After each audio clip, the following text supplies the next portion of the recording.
And writing helps, because if you write things clearly, other people can understand them. If you write things poorly, okay, it's not going to go anywhere. You know, people aren't going to read it. If they read it, they won't understand it. It's as it wasn't done. And so writing skills are really important, of being able to tell a story and communicate that story. Sometimes communicate it well enough so someone will say, I see the flaw in your story, but that's what you want, right? Of course. The issue, where I was going with this is it's sort of way around the bend, but I'm going to bring it back to where we're trying to get, our focus is on aging, obviously.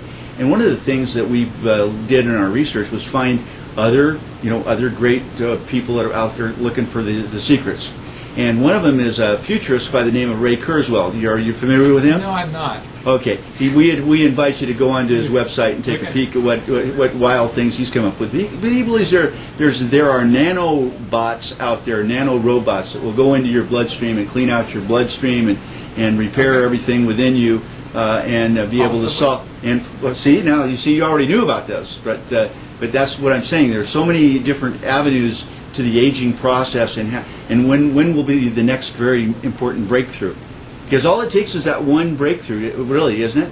Well, I think it's, all right, you've got infectious diseases, you come up with penicillin, you have an enormous breakthrough. It's not the total answer, but an enormous breakthrough, all right? In 1975, President Nixon declared war on cancer, all right? We're going to put our efforts in and we're going to cure cancer.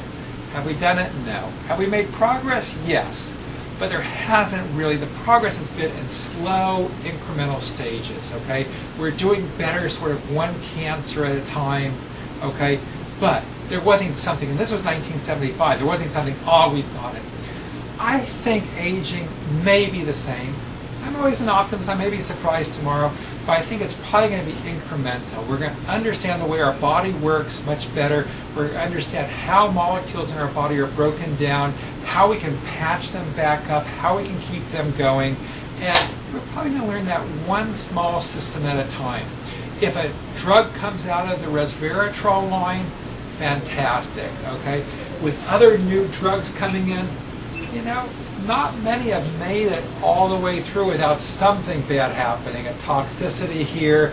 Even fantastic drugs like Vioxx, right, are now off the market, which I think is a shame for people that can use it, because somebody might make the decision, hey, I'll take the 1 in 1,000 chance or whatever it is of having heart disease, and I'll have a pain-free existence. Okay, but that's the problem we face, and that's why I sort of urge a little bit of caution, okay, with the expectation of the people we're doing the research for, and that is that we're trying our best, but we want to be honest. Let me ask you this. You don't have to answer that. I mean, this is sort of a personal question, but I really need to ask it. You take any vitamins? I do take vitamins, okay? I'm not great at taking vitamins, but I do take multiple vitamins. I take vitamin C. I take vitamin B12. And let me tell you the reasons for all of those. All right. So people in the Food and Drug Administration didn't work for many years to figure out, what the vitamins we need for nothing, right? So I believe them, basically. Certain things like vitamin C, I think, may have individual components. Certainly Linus Pauling was under the impression that this would be a cure for many things. I think people are different. We have different polymorphisms, and I think if I now, what is that? You have to. I can't let that one go. Somebody will ask me about that. Our DNA, your and my DNA, we're both humans, is identical at 999 out of 1,000 spots. Sure. But the one spot is different, makes differences between you and I, and when those differences are at specific locations, they have the possibility of changing our makeup. Okay. Now, one of the polymorphisms, sort of the poster child for this, is ApoE4. This is an apolipoprotein gene that, if you have the wrong polymorphism, you have a good chance of getting Alzheimer's disease before you're 60. It's toxic. It just absolutely is a killer. Yeah. And if you have the right ones, you're probably not going to get Alzheimer's disease. Wow. Okay. That's a heck of a choice. So that's one of these things where then it becomes, do you want to know or not? And that's, Right. I think, a tough question. We have lots of other polymorphisms. None of them so far, and I could stand to be corrected, but none of them are as dramatic as that. But I can imagine that some of us react differently. And so I think I react well to vitamin C. If I start getting sick, I'll start taking a gram or two of vitamin C. It may be psychosomatic, it may be, but I do feel better. So, and the other one I want to tell you about is vitamin B12. Yes. Vitamin B12 is very important in aging for the following reason. It's really easy to get enough vitamin B12 if you have a transport system. And so when you're young, you have a great transport system, and so you can get. As we age, many of us lose the transport system. And if you lose the transport system, you can get vitamin B12 deficient, and that's bad news. If you take lots of vitamin B12, whether your transport system's there or not, you're going to be okay.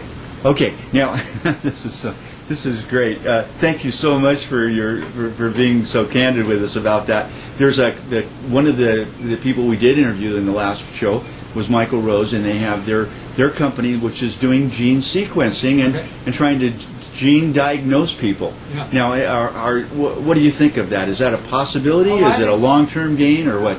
We've learned that that's getting easier and easier. I think it was, I forget, $10 million to do the DNA of Jim Watson. I don't know if it was $10 billion to do the first DNA sequence, but the cost has come down, and we will be able to see how you and I differ, and we will be able, I think, to use that. For example, in some drug therapies, there are some polymorphisms that cause untoward reactions to drugs that could actually kill you and not me. And so if you know and I know what are at that one gene, what we have there, we'll say, give me the drug or don't give me the drug. Okay, polymorphism basically is an allergic reaction in the extreme. No, polymorphism is just a change in the. Yeah, go ahead. Is a change in our DNA sequence that changes how we react to things. And so one of the things you mentioned, smokers before, okay? Right. So one of the ways we protect ourselves against some of the carcinogens in smoking is by this complex hydroxylation and elimination reactions. And there's some polymorphisms there that if you have a certain gene dosed out to you and you smoke, you're very likely to get lung cancer before you're 40. Right. Okay? If you get a separate set of genes, you can smoke and be 100 and nothing ever happens. And so that's where these differences are important, and that's where it's important to know the differences.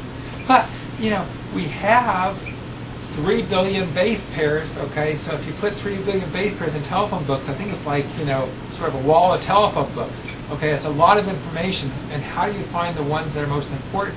Those are going to be challenges. And two last questions we're going to give you from my point. Larry might have more for you, but I'm going to give you two that I have. One is that the liver in the human body is one of the organs that does replicate itself. It can repair itself.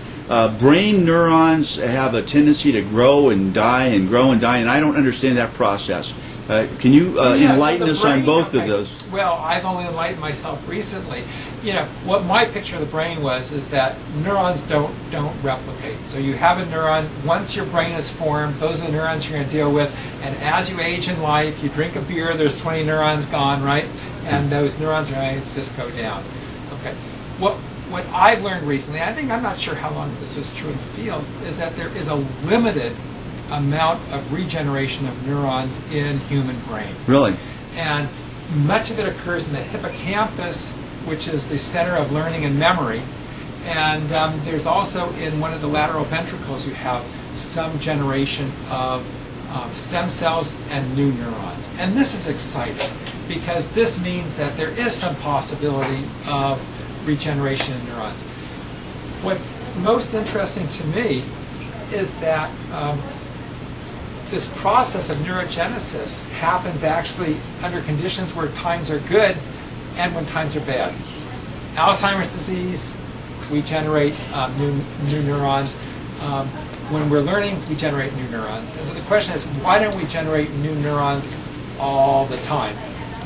And I think the answer is basically cancer, because if you have stem cells, you're at risk of developing cancer, and so in fact you keep that level down. Now if we control those stem cells, we may have a great shot. And that's the excitement of stem cell biology, and especially of stem cells that we actually have. And if we can basically control those kind of stem cells, we can actually be able to maybe fight some of the major neurological diseases. Dr. Clarke, I want to thank you for your involvement in the conference, because if you weren't there and if we hadn't been invited by Alex, this conversation wouldn't be taking place. Getting answers. So I commend you for what you're doing, and I look forward to seeing you continue doing it. Thank you. Thank you for Dr. being Stephen with us. Clarke, thank you so much for joining us on The Cutting Edge. We are just delighted. We're so glad you gave us the time to come and visit with you today at UCLA. My pleasure.